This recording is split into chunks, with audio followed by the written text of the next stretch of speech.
Լավ, պարոն Աղազարյան, անցնելով ներքաղաքական իրավիճակին, գիտեք, որ կա քաղաքացիական նախաձեռնություն, Արթունենք է կոչվում, Էդգար Ղազարյան եւ Նարեկ Մալյան, որոնք 3 օր առաջ ուղարկել են այդ բոլոր 107 պատգամավորներին, այդ թվում ձեզ նամակներ, impeachment-ին գործընթաց սկսելու կամ այդ գործընթացին մասնակցություն ունենալու հետ կապված։ Հաշվի առնելով այն հանգամանքը, որ դուք ֆիքսում եք, որ Նիկոլ Փաշինյանի իշխանությունը այլևս այլասերված իշխանություն է, եթե լինի տեսական հնարավորություն ան impeachment-ը ենթարկելու, դուք դրան կմասնակցեք, թե ոչ։ Տարբերակներ կա, որ կարող ենք մասնակցել, բայց կա տարբերակ, որ չենք մասնակցի, որ դեպքում չենք մասնակցի։ Որ դեպքում կմասնակցեք եւ որ դեպքում չեք մասնակցի։ Չէ, որ դեպքում չենք մասնակցենք, տարբերակները շատ են։ Եթե դրանք կարողանանք բանալ, պետք է ձևակերպել, կփորձեմ։ Բայց ավելի հեշտ է ասել, որ դեպքում չենք մասնակցի։ Մենք չենք մասնակցի Ռոբերտ Քոչարյան, Սերժ Սարգսյան, այսպես կոչված առանցքով պայմանավորված տեխնացուին որևէ Օրինակ, որն է ձեր կարծիքով, կարող մենք փոքր երկրում ենք ապրում, եւ բոլորս էլ մինչեւ 2018 թվականը, նո առնվազն շատ-շատերը, մինչեւ 2018 թվականը կենսագրություն են ունեցել, Չէ, մեկը պետական համակարգում աշխատել, մեկը մյուս եւ այլն, այդ կրիտերիան ո՞րն է, որ ձեր կարծիքով կապված է Քոչարյանի կամ Սերժ Սարգսյանի հետ։ Ուրեմն հետեւյալն է, նախ վերցնենք դաշնակցությունը, հայ հեղափոխական դաշնակցությունը։ Այսօր Հայաստան խմբակցության մի մասն է, չէ՞ կազմում։ Եվ հետեւաբար ինքը առաջին հերթին նկատվում է Ռոբերտ Քոչարյանի թիմից, ընդհանուր թիմի մեջ։ Բայց եթե վաղը կամ վաղը չմիսօրը դաշնակցությունը որևէ ձևով հայտարարություն անի, որևէ ձևով պաշտոնական հայտարարություն անի, որ ինքը արդեն բանանում, այլևս ինքնուրույն քաղաքականություն է իրականացնում եւ բանանում դիստանցիավորվում է Ռոբերտ Քոչարյանից, ապա ես այդ ժամանակ համենայնպես չեմ համարի, որ ինքը Սերժ Սարգսյան, Ռոբերտ Քոչարյան առանցքի շուրջ ուժերից մեկն է։ Անհատների մակարդակով ընդհանրապես գրեթե երևի 1-2 մարդ լինի, որ ասենք խնդիր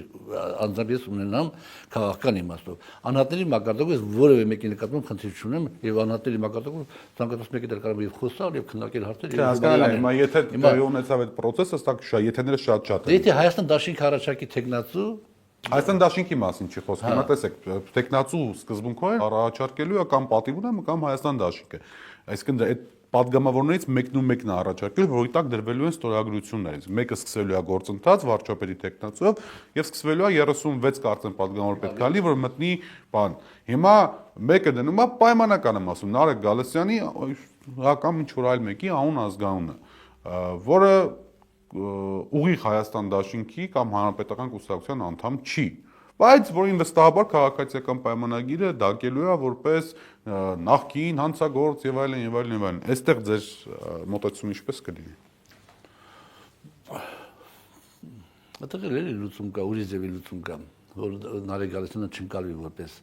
այդ Նարեկ Գալստյանը պետք է ինչ-որ իմաստով տեսակետը հայտնի, նախ իր համաձայնությունը հայտնի,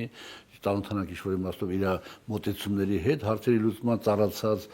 որ կարող է ապագայում ծառանան պետության առաջ։ Եվ այդ ժամանակ արդեն եթե այդ համոզմունքը լինի, լուծում կարելի է գտնել։ Նարեկ Գալստյանը կարող լինի իմ առաջարկած տեխնաց։ Այսինքն կտրուկ չեք մերժում impeachment-ի մասնակցելու գործընթացը։ Չէ, կտրուկ չենք մերժում։ Ես ամենադեպս ճիշտ է, մենք այդ քննարկումը այս ֆորմատով մենք չենք ունեցել մեր վարչությունում, բայց անձամբ ես ոչ մեր բացառում եմ, որ դա կարող է ինչ-որ этаպին բանանենք, մասնակցենք կամ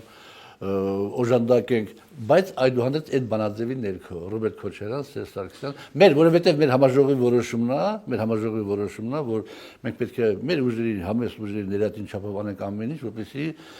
եւ քաղաքացիական պայմանագիրը Նիկոլ Փաշինյանի գլխավորությամբ եւ Ռոբերտ Քոչարյան, Սերժ Սարգսյան առանցքը մի դաշտից քաղաքական դաշտից ինչքան հնարավոր է մենք ինչքան կարող ենք մի սանտիմետր, մի միլիմետր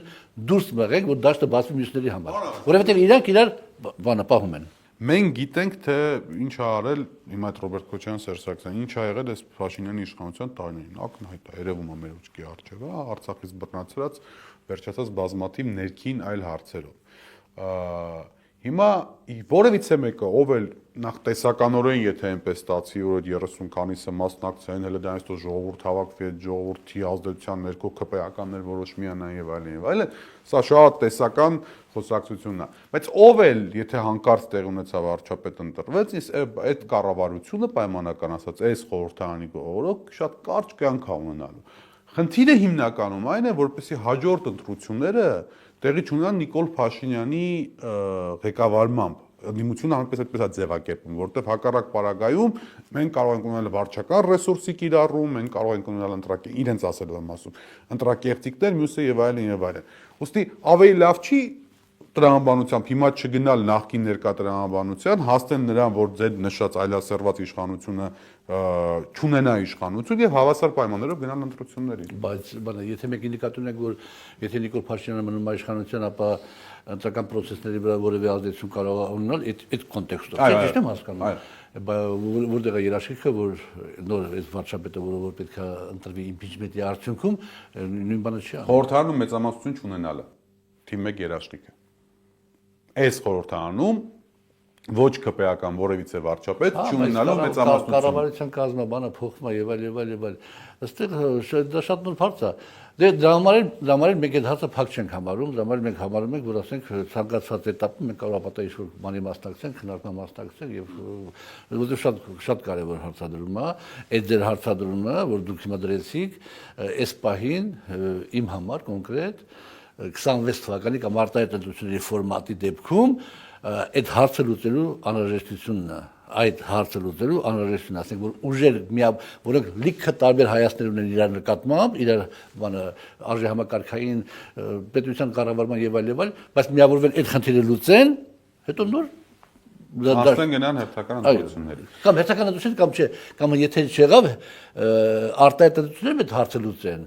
Միջև եթե impeachment-ը չեղավ, մյուսը չեղավ, ուրեմն հերթական ընտրությունների հետ հարցը լուծեն։ Այսինքն մի տարվա խորհրդարան ձևավորվի, մի տարվա վարչապետն այն մարդը, որը համաձայնվելու է, որ ինքը դրանից հետո դուրս է գալու քաղաքականությունից կոպիտ ասած։ Կամ վարչապետական պաշտոն չի զբաղեցնելու, օրինակի համար։ Որպեսզի ինքը այդ ընտրական process-ը Այո, ինքը այդ հանդիսացած խնդիրը լուծելու։ Էսի մեր բանը ռազմավարությունն է մոտավորապես, որ այս ուղղությամբ պետք է գնանք արտահայտ ընտրությունների ֆորմատով, թե հերթական ընտրությունների ֆորմատով։ Impeachment-ի դեպքում անհրաժեշտ հող ու ջրի գոյության պայմաններում մենք կարող ենք